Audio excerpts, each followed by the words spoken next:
En Internet hay de todo. Hay cosas buenas, cosas malas, y la teología no está exenta de esto.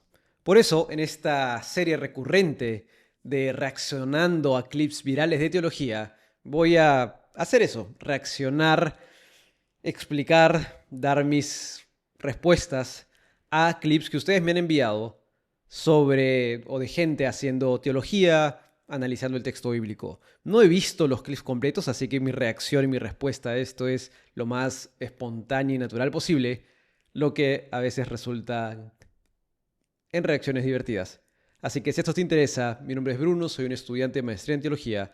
En este espacio comparto contenido bíblico y teológico para vivir mejor conforme a la voluntad de Dios. Así que, comencemos. Me llaman unicitario, te voy a decir por qué. No lo soy por tradición ni por costumbre, sino por revelación. Creo en un solo Dios manifestado en carne, porque esa es la esencia de toda la Escritura, la revelación progresiva del Dios invisible que decidió darse a conocer a todos los hombres.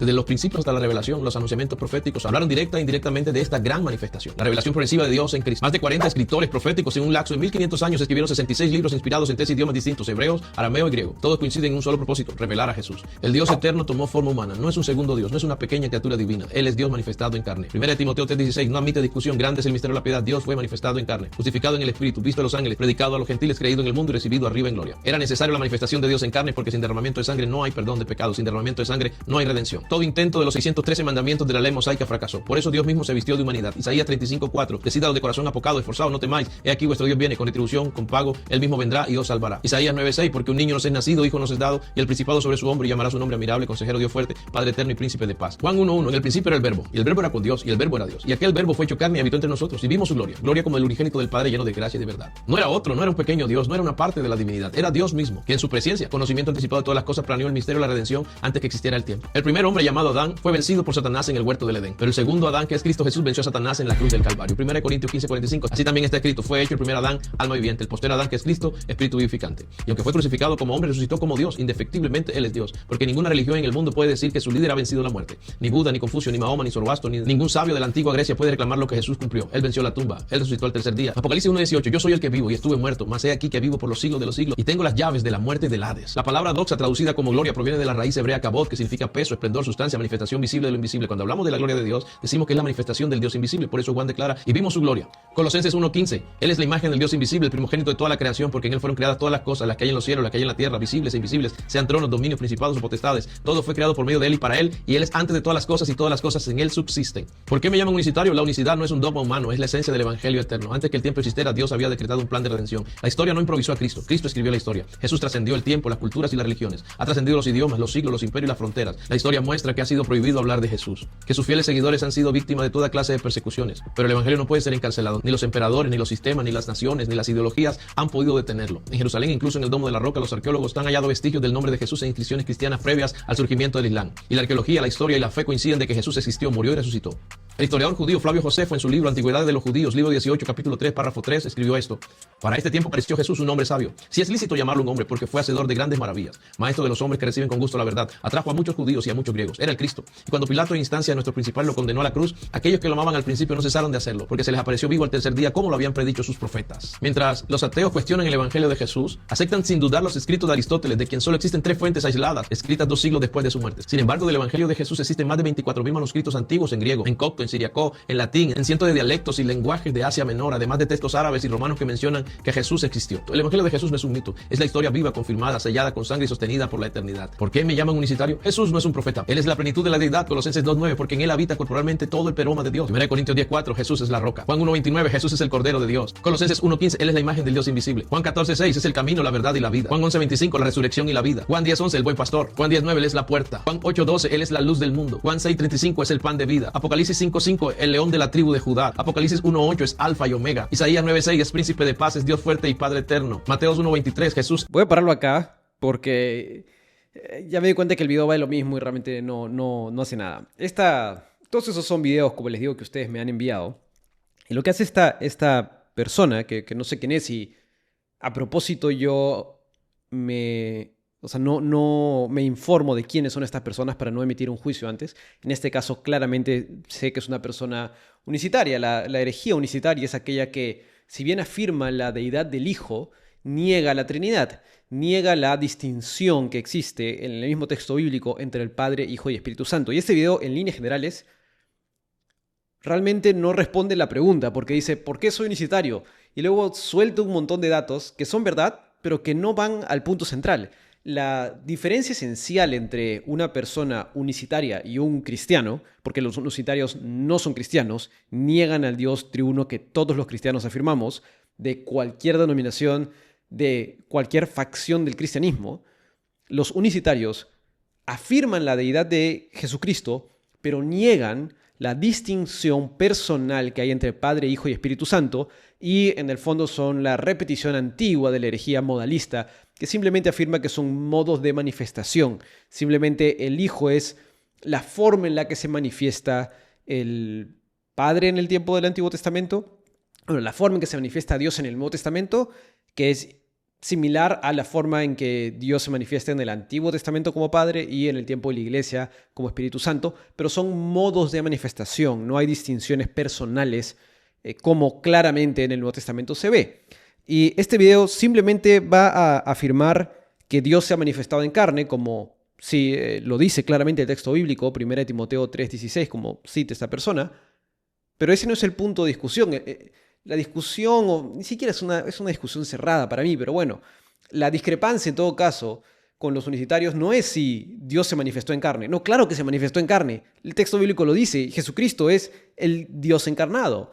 Es la segunda persona divina encarnada, pero es Dios encarnado. El texto bíblico lo dice porque Jesús es Dios, no es como correctamente el video lo dice, una parte de Dios, un ser creado. Nadie está discutiendo eso acá. El punto es si es que hay una distinción en cierta medida entre el Hijo y el Padre. Y el texto bíblico es claro al afirmar y al mostrar durante la vida de Jesucristo, como por ejemplo en su bautismo, como por ejemplo en su momento en la cruz, cuando se dirige a este otro, al Padre, y entabla un diálogo con él.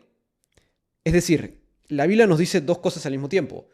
Tenemos un solo Dios. El Hijo, Jesucristo, Jesús, es Dios, no es otro menor, no, es Dios. Y al mismo tiempo se dirige a otro, por ejemplo, a este otro que lo llama Padre.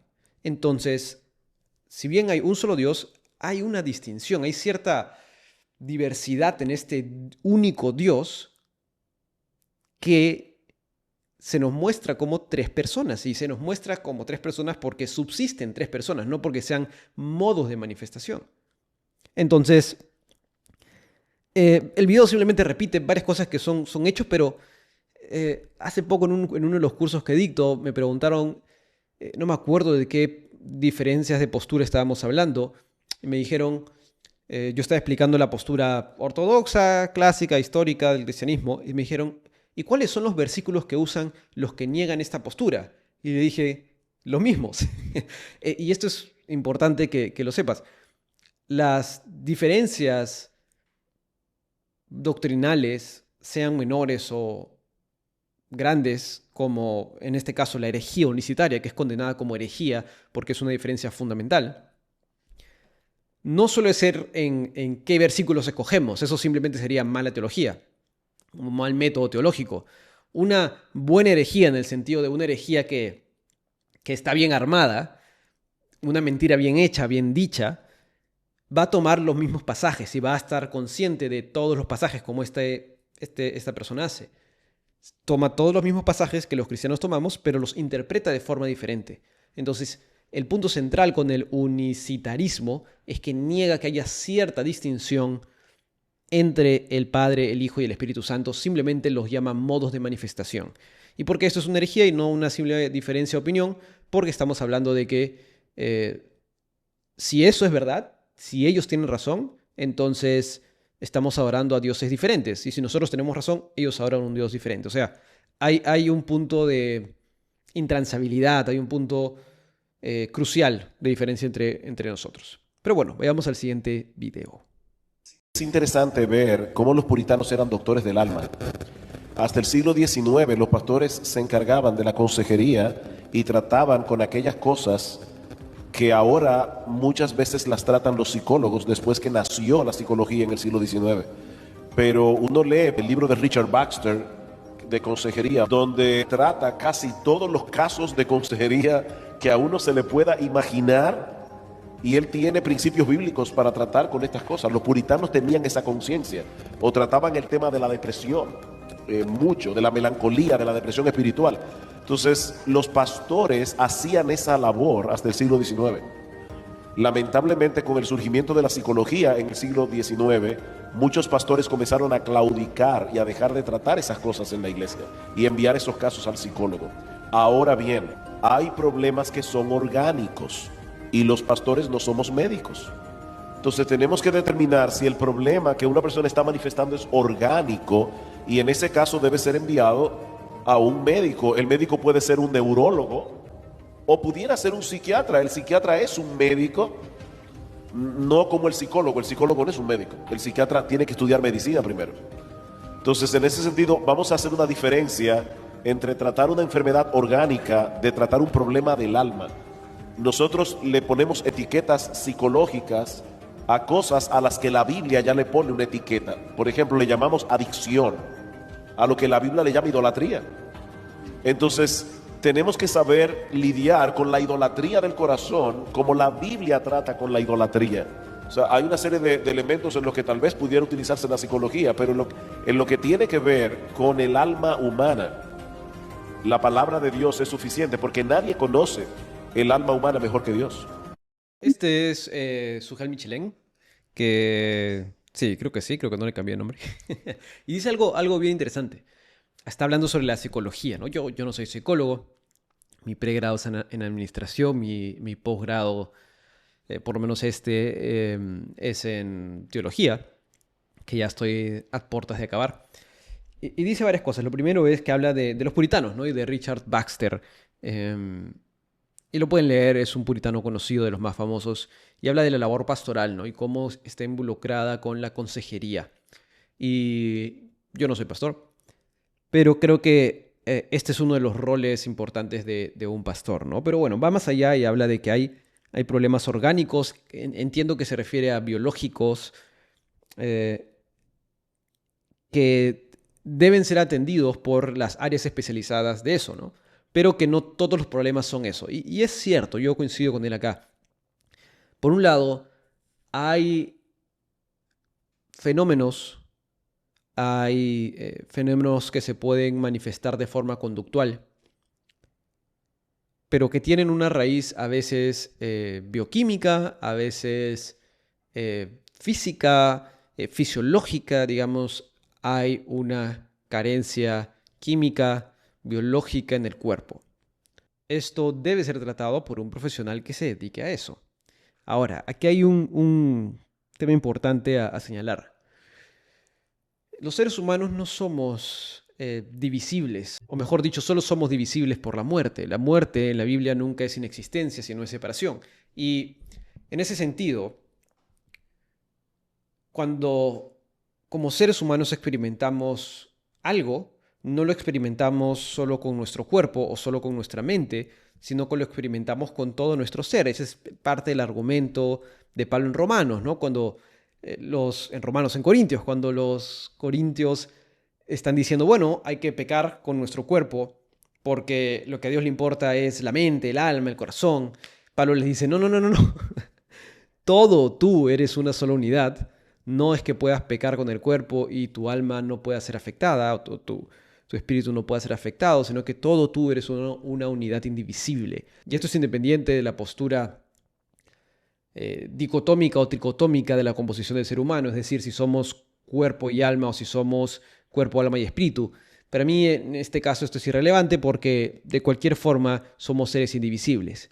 Y en ese sentido, la caída por el pecado original afecta a todo, ¿no? El motivo por el que tenemos falencias biológicas, físicas, es por el pecado original. Nacemos en pecado, nacemos ya corrompidos, nacemos ya con falencias porque somos seres humanos y Adán pecó y somos sus descendientes. Y esto es en parte lo que dice David en uno de los salmos. Él dice en el Salmo 38, Dice, nada hay sano en mi carne a causa de tu ira, ni hay paz en mis huesos a causa de mi pecado. Él relaciona el pecado con el dolor físico, con con una falencia, con un dolor físico y una afectación física en él. No es solo un tema de alma o de espíritu. También más adelante en el versículo 8 dice, estoy debilitado y molido en gran manera, gimo a causa de la conmoción de mi corazón. David está diciendo, Señor, mi pecado afecta a mi cuerpo, ¿no? Y creo que esto es sin duda cierto, cualquiera lo ha podido experimentar, que, por ejemplo, ¿no? El tema de la ansiedad es un tema que aqueja a esta generación. Y una persona ansiosa, por ejemplo, no puede dormir o no puede pensar bien, no puede funcionar bien y lo siente físicamente, no es simplemente un tema emocional, se siente físicamente. Eso es lo mismo que está diciendo la Biblia, es lo mismo que está diciendo David acá. Está asignando y está reconociendo que el pecado nos afecta integralmente. Entonces, y esto lo digo porque Sugel menciona el tema, por ejemplo, de el alma, ¿no? La idolatría, que hoy en día se le llama adicción.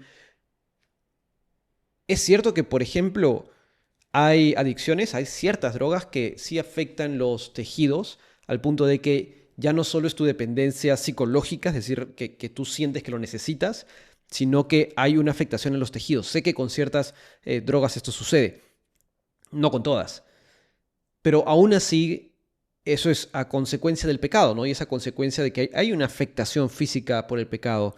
Y la Biblia ya trata esto, efectivamente. Ahora, ¿creo yo que uno tiene que ir por uno o por otro? No, creo que hay veces en las que podemos apoyarnos en las disciplinas desarrolladas por el ser humano, como la psicología, para encontrar una solución muchas veces más fácil, más rápida, más conveniente.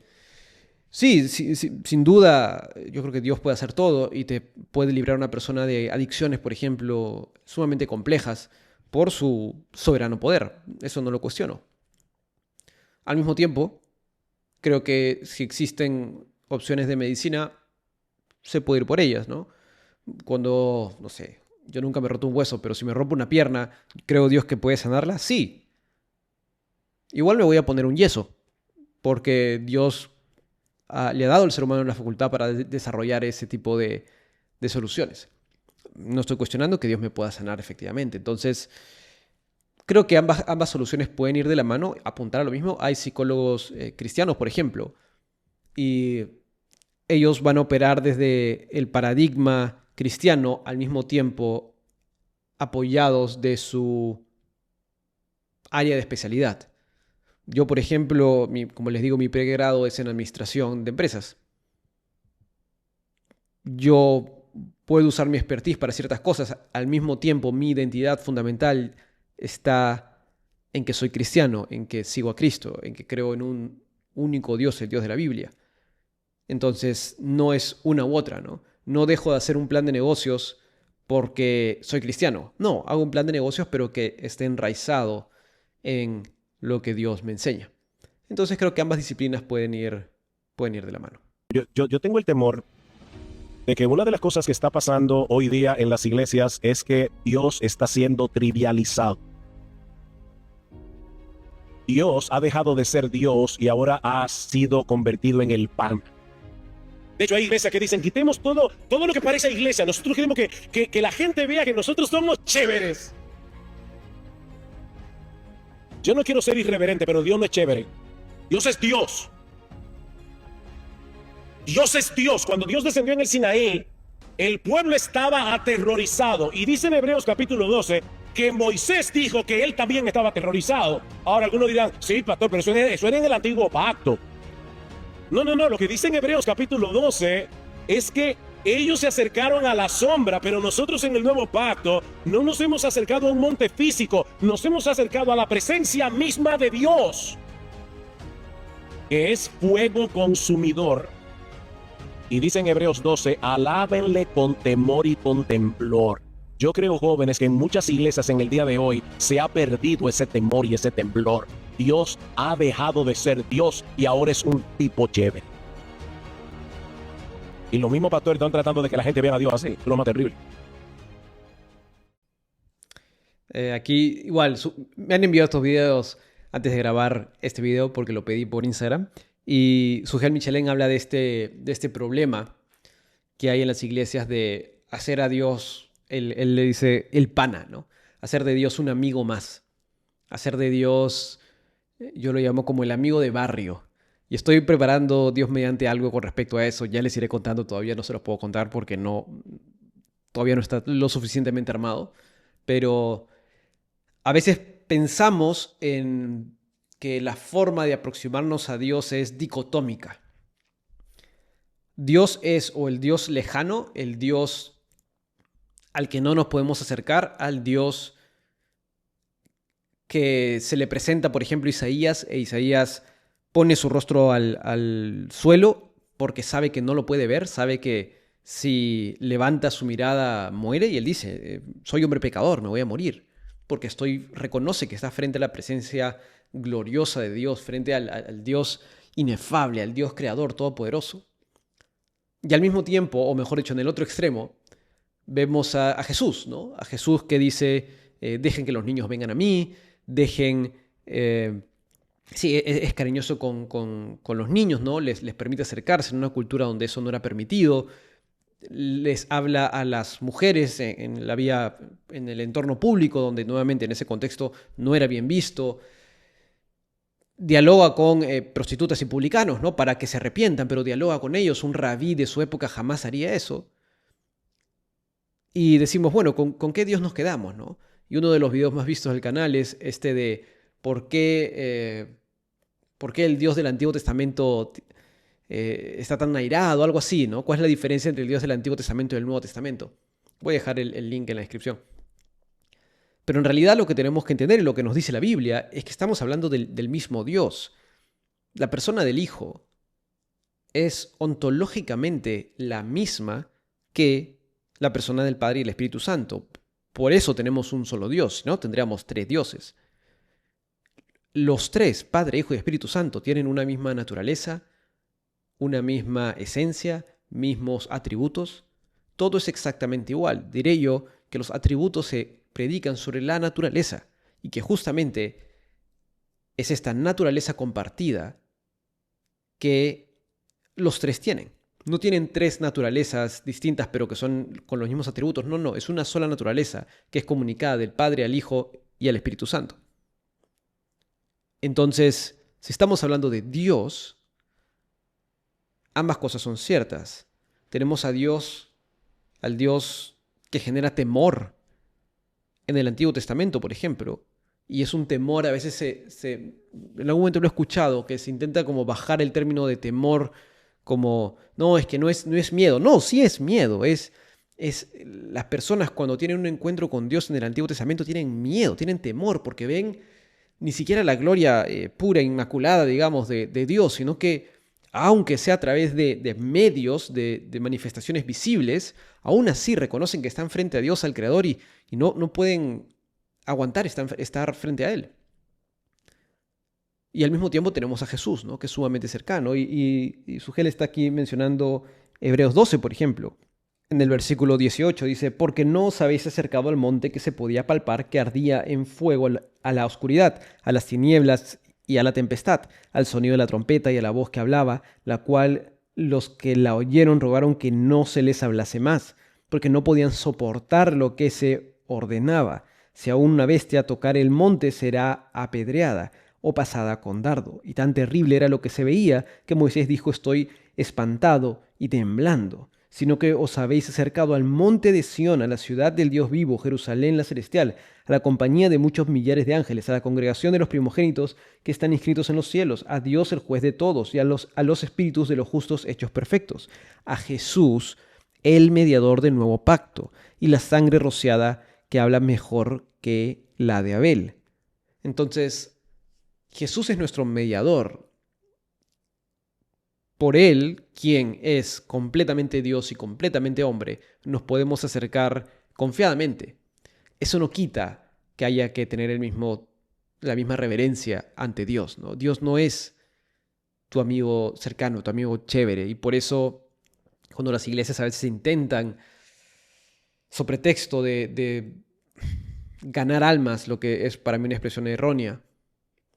Intentan modernizarse o parecerse a eventos que no son la iglesia. Para mí incurren en un error también. No significa que siempre la iglesia para mí tenga que ser contracultural, porque Dios mismo se revela a través de la cultura. La Biblia fue escrita en hebreo, griego, pedazos en arameo. Entonces, no hay problema para mí en hablar y usar la cultura siempre y cuando se mantenga el evangelio.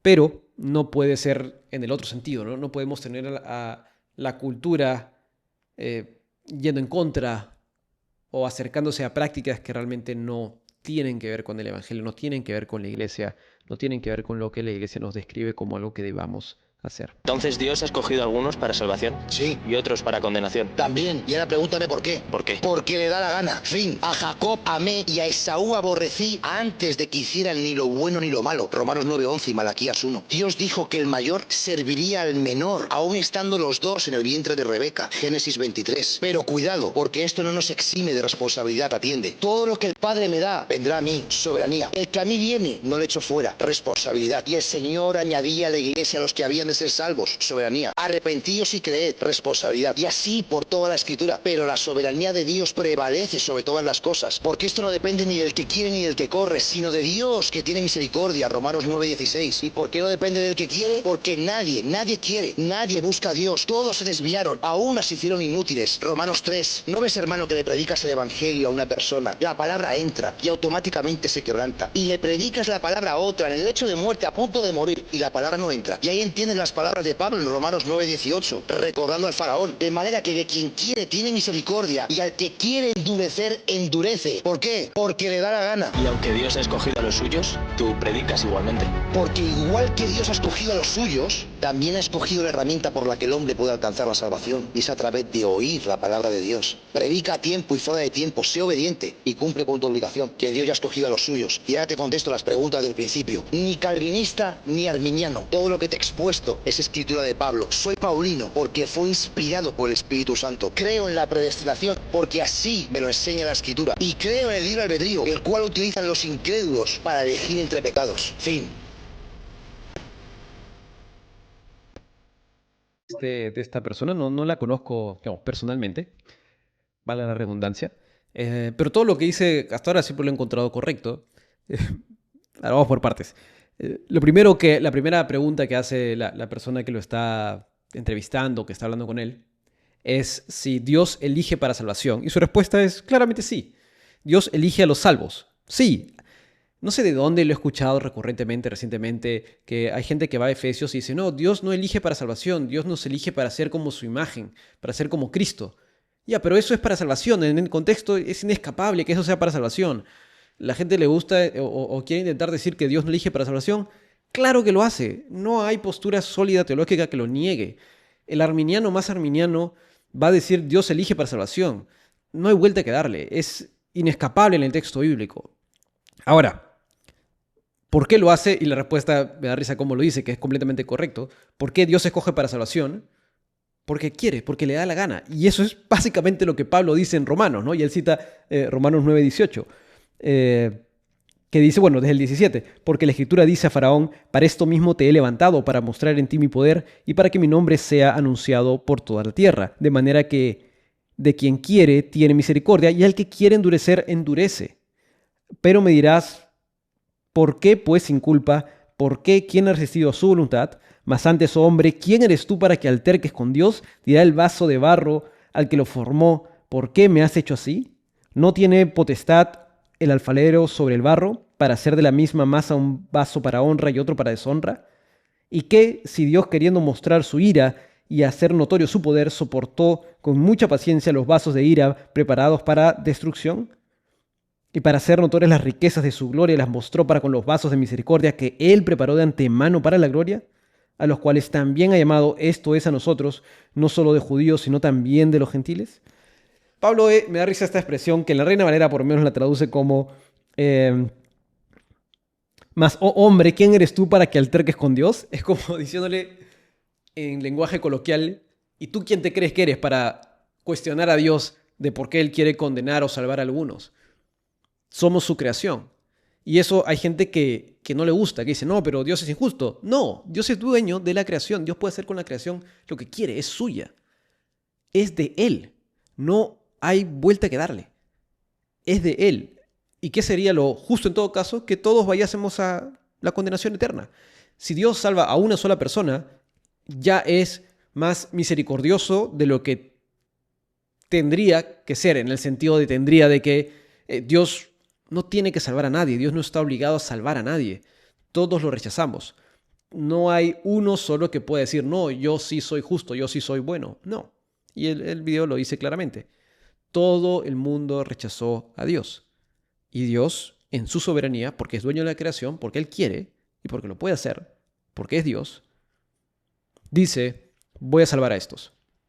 Ahora, como bien señala el video, ¿eso nos exime de responsabilidad? No, la Biblia claramente dice una y otra vez, todo aquel que se arrepienta va a tener vida eterna con Dios. No es que alguien se pueda arrepentir y decir, hoy no me escogieron, ¿ahora qué hago? No, ni tampoco es que alguien va a llegar sin arrepentirse, no. El tema es que Dios hace esto por su soberana voluntad, en su predestinación, en la eternidad, en su omnisciencia. No lo hace como nosotros. Claramente, si nosotros preelegimos algo, predestinamos algo, entonces, bueno, yo tengo que causar que suceda de una forma lineal. Dios no es así, es distinto, claramente, no es como nosotros. Entonces sí, estoy completamente de acuerdo con lo que dice. Y el pasaje de Faraón, yo admito que en algún momento, y lo leí en un comentario, y me dejé influenciar por este comentario, que intentaba señalar que Faraón fue el primero que endureció su corazón y luego Dios lo endureció en consecuencia, pero en realidad eso no es verdad. La primera mención de Éxodo es en Éxodo 4, si recuerdo bien, es de Dios diciendo, yo voy a endurecer el corazón de Faraón. Entonces, Dios es soberano. ¿Eso exime a Faraón de responsabilidad? No, Faraón era una persona terrible, pero Dios dice, yo voy a hacer esto para mi gloria.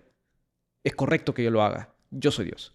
Entonces, sí, no hay ningún problema. Lo que me da risa es que esta persona, y está bien, no, dice calvinista o arminiano, no, ninguno. Bueno, todo lo que dijo es la postura calvinista, básicamente. Todo lo que dijo es la misma postura calvinista, no la ha cambiado ni una tilde. Ahora, me parece que está yendo, y me parece que está bien. George Whitefield es quien es un predicador, quiero decir siglo XIX, puede ser que sea siglo XVIII, me estoy confundiendo con los años. Él es un predicador que estos famosos, ¿no? Junto con Jonathan Edwards y John Wesley. Y Whitefield era pues calvinista de 5 puntos y él dice lo mismo, algo parecido. Dice, yo creo en Calvino no por Calvino, sino porque encuentro sus doctrinas en la Biblia. A mí nadie me enseñó de Calvino, me enseñó la Biblia, me enseñó la palabra de Dios y por eso creo en los 5 puntos del calvinismo. Me parece que él va un poco lo mismo, ¿no? Pero bueno, muy gracioso como lo dice. Mujeres libertadas de un espíritu de locura. Dice lo que te visita a ti. No es que empezó contigo, empezó en generaciones, antepasados, visitando lo mismo. Y dice el Padre, y un espíritu de locura visitaba esta familia. Mírame. Levanta las manos al cielo. A la cuenta de 3 vas a salir. 1, 2, 3. Dale un fuerte aplauso a él, dáselo bien. Justamente, mi hermana contando que mi hermana ayer me dijo que estaba acostada porque sentía una gran depresión, que no sabe que por el momento te viene, y hoy la llamé a mi mamá y me dijo que estaba acostada por el mismo motivo, que sentía que no tenía que levantarse, que sentía mal, que sentía algo fuerte. Agradecida a Dios, la yo no la conocía Es lo que yo a Dios hablaba, personalmente. Es show, ¿no? Es estafa. O sea, no. Hoy en día no hay estos temas de maldiciones generacionales. Esto es algo que es parte de una mala interpretación de Éxodo y una mala interpretación o falta de interpretación de Jeremías, donde claramente él dice que los hijos ya no nacerán con dentera, con los dientes, si recuerdo bien, con los dientes podridos, malos por los pecados de los padres, ¿no? Entonces no hay un tema de maldiciones generacionales hoy en día. Y esto, sí, es show, no es más que eso. Vamos, otro más. Hay cristianos que parecen terraplanistas, no por su creencia, de hecho yo soy cristiano, pero sí los que son tipo humillo a un ateo en vivo y expongo su ignorancia usando mi gran inteligencia y demuestro mi superioridad intelectual. Suena como chiste, pero hay algunos que no están lejos de eso, cosa que no es muy cristiana de su parte. El problema es la apologética y su metodología. Si no entiendes lo que estoy diciendo, te lo explico muy fácil. A más B es igual a A, Dios existe. B, busco pruebas para argumentar que Dios existe, por lo tanto, Dios existe. Claro, algo raro hay. Si tomo A y le sumo B, no puede darme A, debería darme a B, o BA, o algo nuevo. Y es que la apologética defiende una posición antes de la investigación. Y si B solo me sirve para confirmar A, entonces B no es evidencia, sino corroboración selectiva. Los terraplanistas hacen apologética también. A, la Tierra es plana. B, busco pruebas para argumentar que la Tierra es plana. Por lo tanto, la Tierra es plana. Asimismo, muchos cristianos toman cualquier información sin contrastarla que sirva para confirmar A. Por ejemplo, si A es probar la divinidad de Jesús, apelan a Freud y Josefo, a pesar de que los eruditos de Josefo reconocen manipulación en sus textos. Si A es probar que la Biblia no ha sido modificada, se apela a los rollos del Mar Muerto, cuando eso lo diría solo alguien que evidentemente nunca leyó los rollos del Mar Muerto, ya que hay diferencias enormes entre los rollos y el texto actual. Entonces, aléjense de la apologética fanática y usen una metodología correcta. Por ejemplo, subo videos sobre filosofía, religiones y política. Si te interesan esos temas, quieres ver más contenido sobre ellos. Si me sigues, verás más de mis videos. Si te interesan esos temas, deberías seguirme. Y no olvides que tu like es mi propina.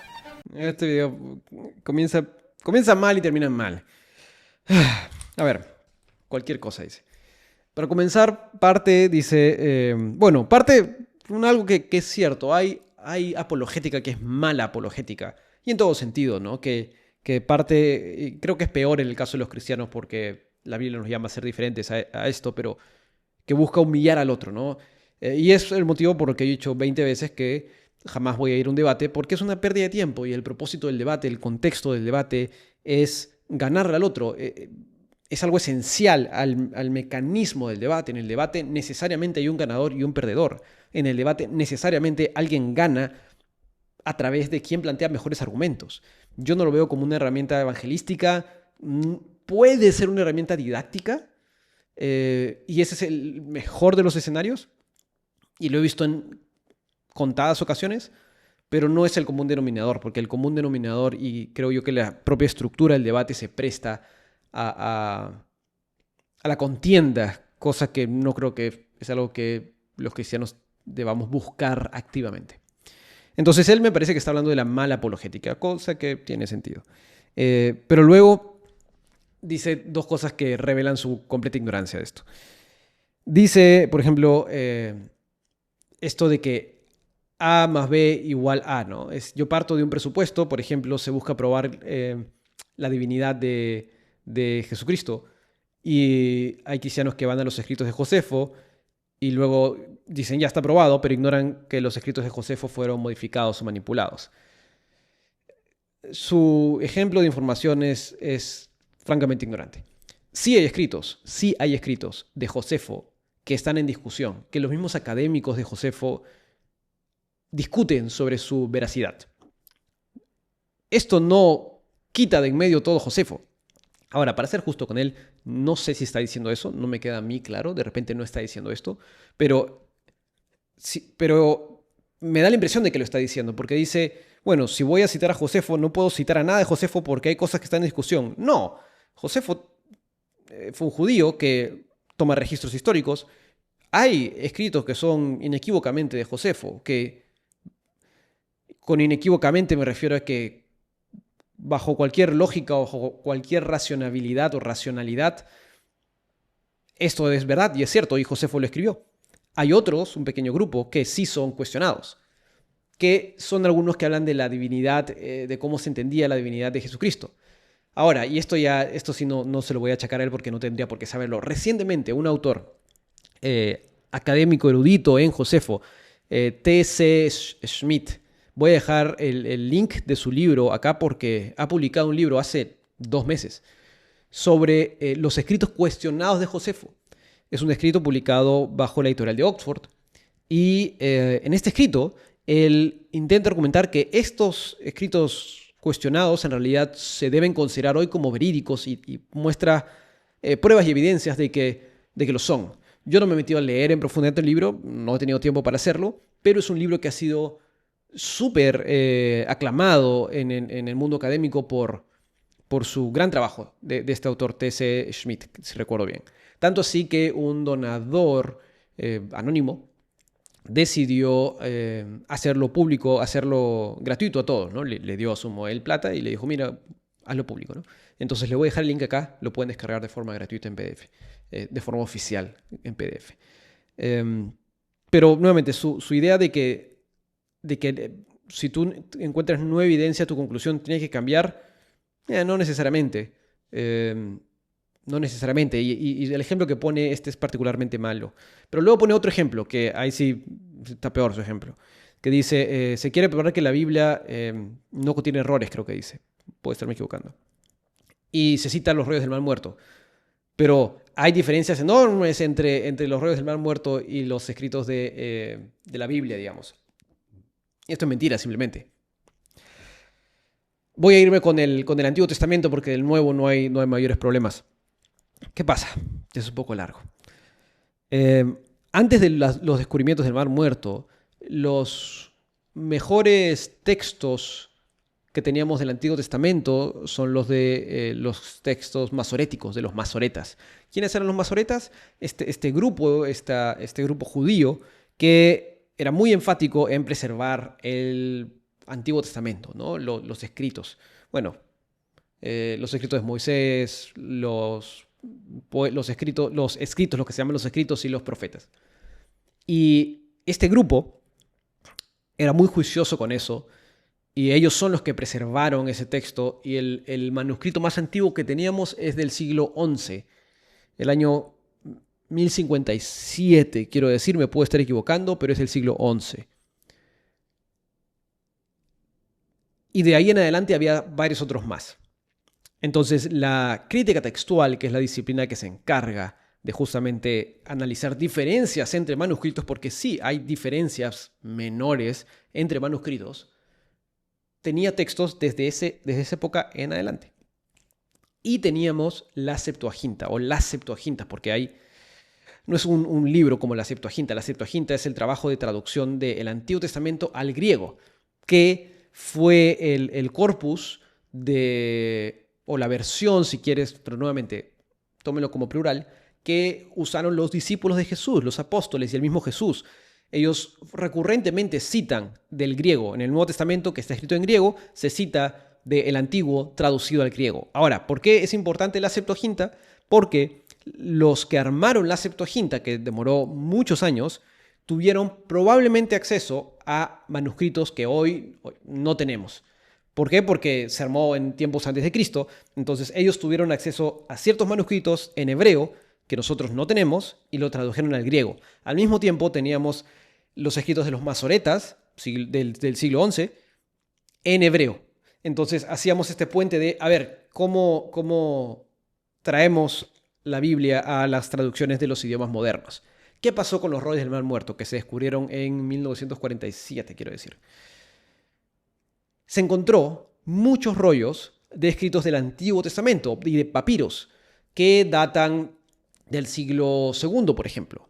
Y lo que hubo fue, y hasta ahora se hace un poco ese trabajo, comparación entre los rollos encontrados ahí y los textos masoréticos y la Septuaginta. Esta es la tarea de la crítica textual. ¿Hay variaciones? Sí. ¿Son estas variaciones significativas? No. En ninguna medida son significativas. ¿Cómo se puede ver esto? Y de forma completamente comprobable. Uno en los software bíblicos de hoy en día, como Logos, por ejemplo, tiene el aparato de la crítica textual. Voy a tomar un screenshot y lo voy a dejar por acá, en donde están los versículos y están las versiones y las diferencias textuales que hay. Ninguna de estas diferencias afecta a ninguna doctrina fundamental. Puede haber algún cambio de entendimiento de algunas cosas, pero honestamente solo en ese contexto preciso, en ese contexto muy aislado de ese pasaje. No cambia nada central o fundamental del texto bíblico realmente. Pero este es el trabajo de la crítica textual y el trabajo de cualquier teólogo. Yo, sin haber hecho grandes escritos teológicos, es parte de lo que también he hecho, por ejemplo, de forma nuevamente muy acotada. Cuando uno realiza un comentario o un estudio de un pasaje bíblico, va a los idiomas originales y analizas y ves el aparato crítico para ver si hay algo que vale la pena tomar en cuenta. Si es que hay algo que te dices, mira, aquí el masorético me dice esto, pero la Septuaginta lo traduce así, y este texto siriaco dice esto otro. Ok, déjame analizar en el contexto interno qué hace más sentido, qué puede encajar, qué puede haber pasado aquí. Esto con el Antiguo Testamento, ¿no? Y con el Nuevo Testamento, ahí sí hay muchísimos manuscritos y ahí más es un tema de evidencia externa, usualmente. Pero el decir que hay una discrepancia fuerte con los rollos del mar muerto y la Biblia es un absurdo. Ningún teólogo, yo no he escuchado a nadie decirlo, a nadie, no va a haber nadie que lo diga realmente, ningún experto, ni siquiera los más ateos lo hacen porque es simplemente falso. Sí hay discrepancias, son discrepancias muy menores, y ese fue justamente el descubrimiento importante del mar muerto, que no hubo ningún cambio fuerte en esto, sino que nos sirvió justamente para afirmar que la Biblia no había sido modificada. Eso es lo que dijo, modificada. Pero bueno. Isaías 53 no habla de Jesús, literalmente no habla de Jesús. Si checamos todo el contexto, todo lo que está sucediendo en el texto de Isaías 53 no está hablando de Cristo. Pero al parecer para los cristianos en este tipo de interpretaciones no se necesita mucho el contexto porque hay otro tipo de interpretaciones de la Biblia. Pero cuando uno habla de que literalmente la Biblia en muchas ocasiones nos habla de cuidar del inmigrante, del extranjero, del que se refugia en nuestras ciudades, en nuestros países, tenemos que ver el contexto. Y es que precisamente hice un video de eso, de cómo la Casa Blanca estaba tomando el hecho de las deportaciones como una virtud. Ahora, hay cuestiones legales y entiendo muchas cosas, pero verlo como una virtud es algo terrible. Y cuando apunté eso, muchos me empezaron a decir, mira, sacas del contexto del Éxodo, sacas del contexto histórico, el contexto. Pero cuando se trata de textos como Isaías 53, pues al parecer no importa tanto el contexto. Y ese es uno de los problemas del cristianismo. Y es que en el cristianismo hay máximas, hay principios éticos, hay principios morales por encima de otros. Por ejemplo, la historia del buen samaritano, diciéndonos quién se convirtió en prójimo de aquel que estaba siendo abusado, de aquel que estaba en necesidad. ¿Qué quiere decir esto? Que nosotros nos convertimos en prójimo del necesitado. No que el necesitado en sí es nuestro prójimo, sino que nosotros nos convertimos con nuestras acciones y hacemos lo que Jesús nos está mandando a hacer. Uno de los valores más respetados en los tiempos de Jesús, pero también en los tiempos de mucho antes del imperio babilónico, del imperio asirio, de todos esos imperios, cuando se escribió mucha parte de la Biblia, era la hospitalidad. Para el judío era muy importante la hospitalidad. De hecho, vean, por ejemplo, la historia de Génesis 19 y Jueces 19, se tratan de hospitalidad, ambas. Vean Hebreos 13, no se olviden de mostrar hospitalidad porque por ella algunos sin saberlo hospedaron ángeles, haciendo referencia a Abraham cuando hospedó a ángeles. Por ejemplo, esa ciudad de Sodoma que fue destruida con fuego, era una ciudad que no ayudaba al pobre ni al necesitado. Y es que en algunas cosas los cristianos son muy estrictos en lo que dice literalmente la palabra y en otros tienen que buscarle muchos significados, como el hecho de cuando Jesús dice que un rico no va a poder entrar al reino de los cielos, prácticamente que es imposible. Se inventan que esa puerta de la aguja era una puerta que existía en aquel tiempo donde pasaban los camellos que se agachaban. Y eso es totalmente falso, eso ya está desmentido. Pero tienen que buscar muchas cosas porque no les gusta el discurso de Jesús. Porque como diría John Dominic Crossan, el cristiano no es la religión del libro, sino es la religión de la persona. Y esa persona es Jesús, y a través de su persona filtramos el libro, no al revés. Voy a ir a la inversa, en este caso. Esta postura de John Dominic Crossan, no lo conozco a él personalmente, pero lo que dijo al final, si es cierto, resume una postura sumamente liberal que hay por ahí rondando hoy en día. Es esta idea de que los eventos que relatan el texto bíblico son de alguna forma más importantes que el mismo texto bíblico. Como si hubiera una discrepancia, ¿no? Se dice, por ejemplo, el paradigma es más o menos este. No debemos seguir lo que dice la Biblia, sino el evento de la Biblia. Como si hubiera, nuevamente, una separación, un divorcio entre uno y el otro. Esto es una presuposición de este paradigma de teólogos liberales, que dicen, no, aquí era el evento, no a la letra. Entonces, de aquí salen todas las posturas que, ojo, no estoy diciendo que esta persona los tenga, pero salen todas las posturas liberacionistas, ¿no? Como la teología LGBT, la teología queer, la teología feminista, en donde dicen, no te preocupes de la letra del libro, sino ocúpate de lo que Jesús hacía, ¿no? ¿Qué hacía Jesús? Bueno, Jesús amaba al prójimo, te dijo que amas al prójimo, Jesús se sentaba con la prostituta y el publicano, Jesús era el que estaba con todos, ¿no? Entonces, ya, pero la Biblia me dice esto, la palabra de Dios me dice esto, no, pero mira lo que Jesús hacía, no le das caso al análisis gramatical y ni al contenido de la letra del texto bíblico, hazle caso a la intención, a cómo Jesús era, ¿no? Y yo en algún momento en algún video leí incluso un libro, la introducción, porque era insufrible ese libro, de un falso pastor de la comunidad LGBT, y su argumento inicial es, ojo, no vamos a siquiera entrar a la letra de la Biblia porque eso no es lo importante. De arranque pone eso, porque de lo contrario sabe que es injustificable su postura.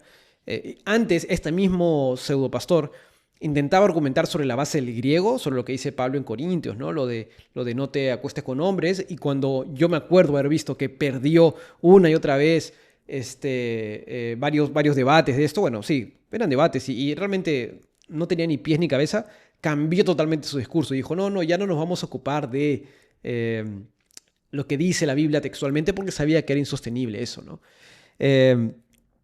Entonces, sí, esto de que es la religión de la persona y no del libro es una postura sumamente liberal con la que yo estoy completamente en desacuerdo. Por algo, la Biblia se dice en 2 Timoteo que es la palabra de Dios, que sale de Dios, que es inspirada de Dios.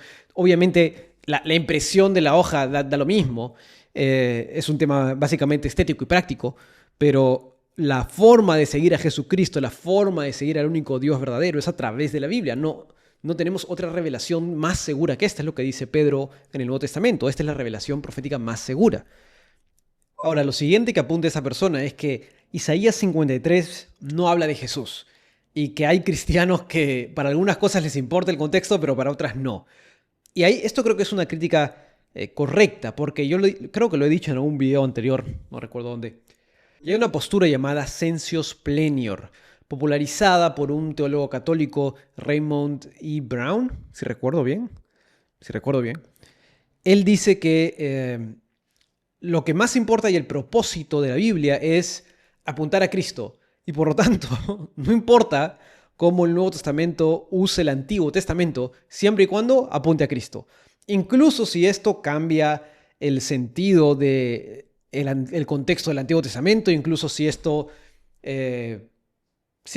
ignora el contexto inmediato de cada pasaje, no importa, porque lo importante es que apunte a Cristo. Ya, esta postura yo la encuentro terrible, le he criticado en algún momento, he hecho un video, sobre cómo el Antiguo Testamento usa el Nuevo Testamento, algo así.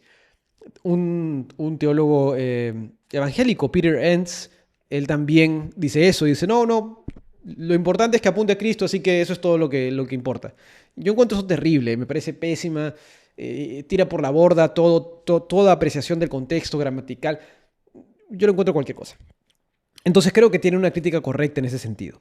Y cuando leemos el Isaías 53, claramente aquí no está el nombre de Jesucristo, pues no. Lo que tenemos es un pasaje profético del profeta Isaías, pero y aquí está el punto, tiene estas descripciones dice, ciertamente, al comienzo dice, ¿quién ha creído nuestro anuncio y sobre quién se ha manifestado el brazo de Jehová? Subirá cual renuevo delante de él y como raíz de tierra seca. No hay parecer en él ni hermosura, le veremos más inatractivo para que le deseemos. Despreciado y desechado entre los hombres, varón de dolores, experimentado en quebranto, ¿no? Y habla de todo esto, molido por nuestros pecados, castigado fue nuestra paz sobre él, y por su llaga fuimos nosotros curados. Todos nosotros nos descarriamos como ovejas, cada cual se apartó por su camino, mas Jehová cargó en él el pecado de todos nosotros. ¿Qué pasa con esto? Este es un pasaje profético, y cierra, ¿no? Diciendo, por tanto yo le daré parte con los grandes y con los fuertes repartirá despojos, por cuanto derramó su vida hasta la muerte y fue contado con los pecadores, habiendo él llevado el pecado de muchos y orado por los transgresores. Este pasaje efectivamente no está hablando de Jesús, está hablando, y si leemos el capítulo 51, habla de cómo Dios va a librar del cautiverio a Israel, como Dios en el 54 y 55, cómo Jehová va a justamente cumplir su pacto con Israel. ¿Y cuál es el punto con esto? Lo que decimos los cristianos es que vemos que en el Nuevo Testamento los autores inspirados por Dios del Nuevo Testamento voltean a estos pasajes, a pasajes como este. Por ejemplo, Pablo lo hace, ¿no? Con este famoso pasaje de todos nos descarriamos como ovejas, cada cual se apartó por su camino, mas Jehová cargó en él, en este varón de dolores, el pecado de todos nosotros. Dice, este es Jesucristo. Ya, ante este punto, y nuevamente, vayan a ver el video, voy a dejarlo acá, lo voy a buscar, lo voy a poner, este video de cómo el Nuevo Testamento usa el Antiguo Testamento. Esta pregunta, entonces, ¿qué está haciendo, por ejemplo, Pablo acá? Es respondida de dos formas. Una, que a mí no me gusta, que es la que dice, este pasaje tiene que estar hablando de Jesucristo únicamente, porque el Nuevo Testamento lo usa, entonces, como no puede haber ni cambio, ni expansión, ni nada, tiene que estar hablando de Jesucristo. Yo encuentro esto difícil de sostener Porque si aplicamos esta regla a varias otras, hay varios pasajes donde claramente el autor del pasaje del Antiguo Testamento no sabe con absoluta precisión lo que está diciendo, no sabe el resultado, está transmitiendo un mensaje. Entonces a mí no me gusta esta postura porque la considero difícil, si es que no imposible, de sostener consistentemente a lo largo de la Biblia. Y la otra postura es la que tiene este abanico amplio de tipología, ¿no? O de patrones, en donde dice, este pasaje en su contexto significa esto. ¿Y esto es un patrón que vemos recurrentemente en el Antiguo Testamento o es un patrón tipológico, es un patrón que se repite? Que en la lectura canónica del texto bíblico vemos como Jesús es un tipo de esto que se dice en el Antiguo Testamento. Entonces se está cumpliendo esto en ese sentido. Lo mismo pasa, por ejemplo, con el Salmo 23, que Jesús dice en la cruz. La primera postura, o la que dije hace un ratito que a mí no me gusta, dice, ¿quién? Y esto se ha escrito durante la época patrística, durante los primeros 6 siglos de la Iglesia, había quienes decían que quien es el autor del Salmo 23 es Jesucristo, es el Verbo, la segunda persona del Hijo, que escribe el Salmo 23 y que ahora en la cruz lo está recitando. Y dices, pero el texto me dice que es el Salmo de David. ¿Cómo caso uno con lo otro? O sea, tendría que un poco, en mi opinión, tirar por la borda lo primero. Y por eso que nuevamente esta postura no me gusta. Lo que yo digo, y lo que dicen todos aquellos que suscriben cierta clase de patrones en el texto bíblico, o sea, que los encuentran estos patrones intencionalmente puestos por Dios, intencionalmente y claramente delimitados por el uso del lenguaje, de figuras, de lugares en el texto bíblico, es que lo que tenemos acá es un patrón, es una tipología. Y lo que, por ejemplo, con el Salmo 23 está haciendo Jesús es identificarse con las palabras de David y diciendo, yo me identifico con él. Y David, al describir su propia experiencia, está dejándonos rastros de lo que va a pasar luego. Y eso ha sido puesto por Dios ahí, ¿no? En una lectura canónica del texto bíblico. Entonces, de aquí que viene este importante entendimiento de interpretar la Biblia a nivel, en el contexto inmediato, en el contexto de la época no de los años, sino de época en el sentido de el pacto en el que nos encontramos, y también en el sentido canónico. Esto lo suscriben tanto teólogos cuanto menos del pacto progresivo, como Stephen Wellum, como teólogos dispensacionales. Entonces, y ese tema de tipología, hay cierta discusión sobre si es un tipo válido y qué no es un tipo válido. James Hamilton cree unas cosas, Darrell Bock cree otras cosas. La diferencia esencial está en que, hasta donde entiendo, James Hamilton cree que el sentido tipológico posterior puede reemplazar al anterior, y esto tiene que ver con Israel y la Iglesia. Y un teólogo como Darrell Bock dirá, no, puede expandirlo, mas no reemplazarlo. Entonces, cuando en el Antiguo Testamento se habla de Israel, por ejemplo, entiendo que un Hamilton dirá algo como, bueno, esto se cumple o esto se expande en la Iglesia, pero ya Israel deja de tener ese lugar. Y Bock dirá, no, se expande hacia la Iglesia, pero no pierde el sentido original de Israel. Todo eso es una discusión de tipología muy, muy densa y larga, pero todo esto para decir que sí, el Salmo Isaías 53 no es que necesariamente hable directamente sobre Jesucristo, pero lo que los cristianos hacemos es, como tenemos el Antiguo y el Nuevo Testamento, decir, hay un tema tipológico, hay una identificación canónica que podemos hacer acá que excede, que amplifica el sentido inmediato del contexto, pero sí, no deberíamos nunca abandonar el contexto inmediato del texto bíblico. Quienes lo hacen, para mí, cometen un error. Pero bueno, hasta acá con este video. Gracias. Si te ha gustado, envíaselo a tu amigo que cree que la Biblia tiene errores. Envíeselo a tu amigo que quiere que le liberen de espíritus de locura o de maldiciones generacionales. Y suscríbete para poder seguir haciendo videos como este, a menos que seas un hereje y no quieras suscribirte. Ahí lo dejo. Bendiciones.